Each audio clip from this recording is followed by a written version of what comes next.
When having to cross the Misty Mountains, Gandalf had urged the Fellowship to cross at Caradhras, a dangerous place to cross, yet safer than the alternative, the Mines of Moria. For there were older and fouler things than orcs in the deep places of the world. But it was not merely the powerful wolves or the spying Crebain that stalked them, nor the cold of Caradhras and the heat of Durin's Bane that endangered them. There was another thing that spied upon them when they stood before the Doors of Durin, an Eldritch monster that stirred the waters of the Lake of Sirannon Hungry, praying, the Watcher in the Water.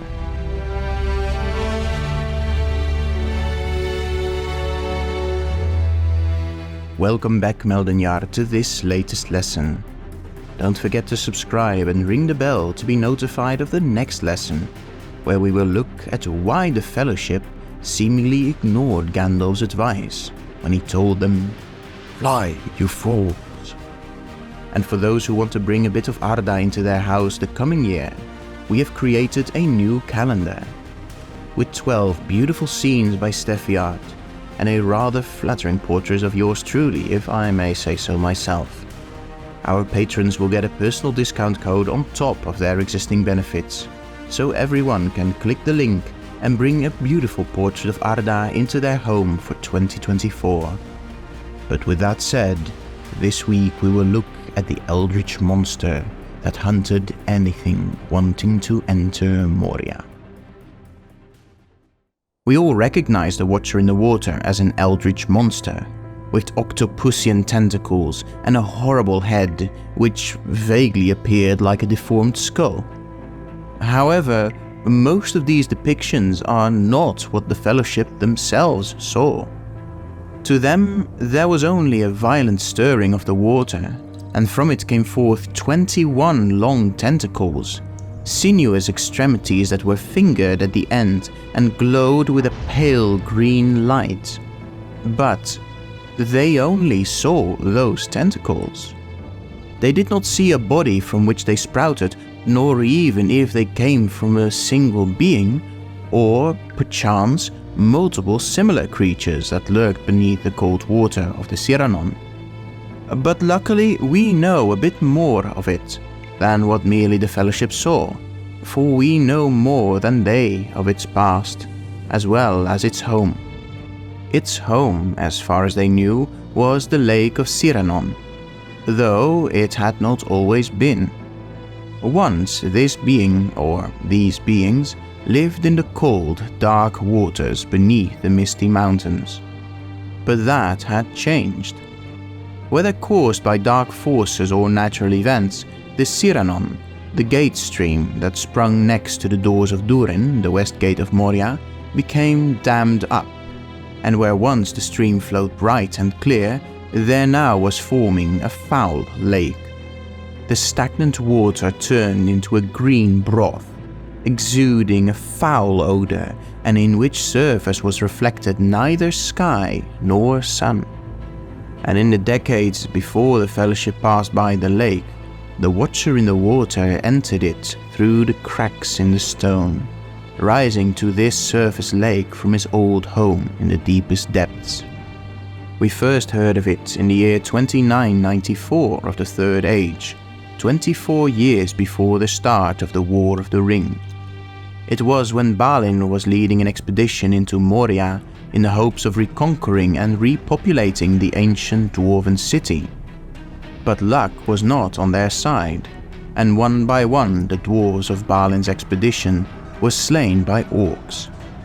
A few dwarves tried, in their desperation, to escape through the west gates, but there they found before them the new Lake of Sirannon, corrupted and foul. The pool's up to the wall at the west gate. The Watcher in the Water took in. We cannot get out. 25 years later, the Fellowship of the Ring arrived at the same place. Just as Gandalf was pondering the password, Boromir, frustrated by the whole ordeal, threw a stone into the water, drawing the Watcher's attention. And as the Fellowship was about to enter into the darkness of Moria, the beast attacked. A tentacle grabbed Frodo by the ankle and pulled him into the air. But just before the ring-bearer would have perished, Sam stabbed the tentacle with his ancient barrow blade, freeing Frodo. 20 more tentacles then rose from the depths, whereupon the Fellowship fled headlong into the mountain, and the beast smashed the rocks behind them, uprooting the trees outside and sealing the west gate, leaving naught but the darkness of Moria for the Fellowship to traverse. What happened to the Watcher in the water later is uncertain. It would have remained there at the bottom of the lake as the lake slowly grew, or it could have made its way back through the cracks into the mountains from whence it came, and retreated into the dark depths that were once its home. But is this really all we know about it, or can we find more insight into this being from Tolkien's other texts?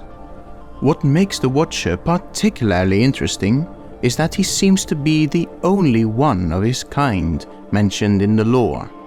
He is described by Gandalf as older and more evil than orcs, which, at the very least, means he must have existed before the very first humans awoke in Hildorien. Also, out of all the members of the Fellowship, it first attacked Frodo, which Gandalf too notes, hinting at it, at the very least, being open to the influence of the One Ring. This leaves 3 possibilities as to the origin of the Watcher in the water. Firstly, it could be that the Watcher was one of the Umayyad, a fallen Maya, like Sauron or the Balrogs. As such, it could be an originally incorporeal spirit who had sworn allegiance to the first Dark Lord, Melkor Morgoth, before the awakening of elves and men, and in creating its Fana, its physical body, assumed the form of that monstrosity to bring terror to the world of Arda. And when Morgoth's gigantic fortress of Utumno fell, the Watcher in the water would have escaped into the deepest depths of that fortress, and thus have survived the destruction that the Valar brought. For the dark tunnels of Utumno went deeper and further than many would dare to guess, and it is often thought that Durin's Bane came originally from Utumno and reached the depths of Moria through these tunnels.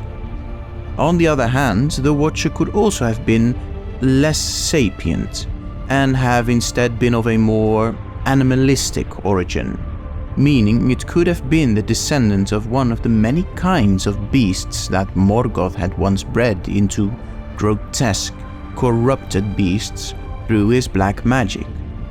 Just like the dragons, this evil species would have endured through the ages of the world and the defeat of its creator, until the Watcher in the water itself was finally born deep beneath the Misty Mountains and began to haunt the world. It is impossible to say which of these alternatives is the right one, but I can already hear you, Meldonyar. What about the nameless ones? Well, the answer to that is rather simple. When fighting Durin's Bane, Gandalf was filled with such horror at the mere traces of presence of the nameless ones that gnaw at the roots of the mountains, that he did not dare tell the rest of the Fellowship about them, lest the mere mention of them would black out the sun and bring darkness to the world. The Watcher in the water, though terrible, was not of this intensity. Yes, it would give lifelong nightmares to those who beheld it, but for Gandalf, no. This does, however, not rule out that actual third option that I mentioned earlier. There is much evil in the world that escapes normal explanation. There was the primordial terror of Ungoliant, who sired Shelob and the other monstrous spiders of Nandungortheb, and was thus the grandsire of the spiders of Mirkwood. It is thus perhaps possible that those nameless ones that exist still in the deepest dark under the mountains of the world spawned monsters of their own, and that one of those took to dwelling in the stagnant green waters of the Lake of Sirannon, preying on whatever might get close enough. to get snatched by those tentacles.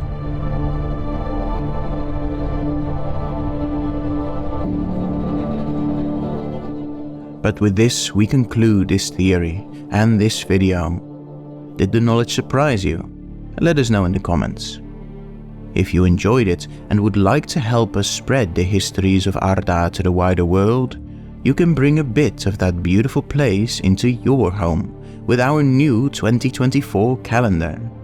With 13 breathtaking paintings from the amazing Steffi art, all framed to make each month something special. And there is a special discount for our patrons as a thank you for their support.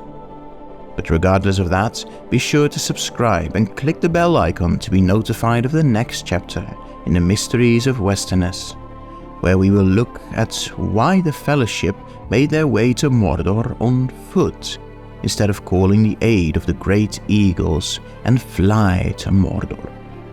But for now, I have been Irchikor Kuruvaine, and I wish you all Namarie Meldonjar.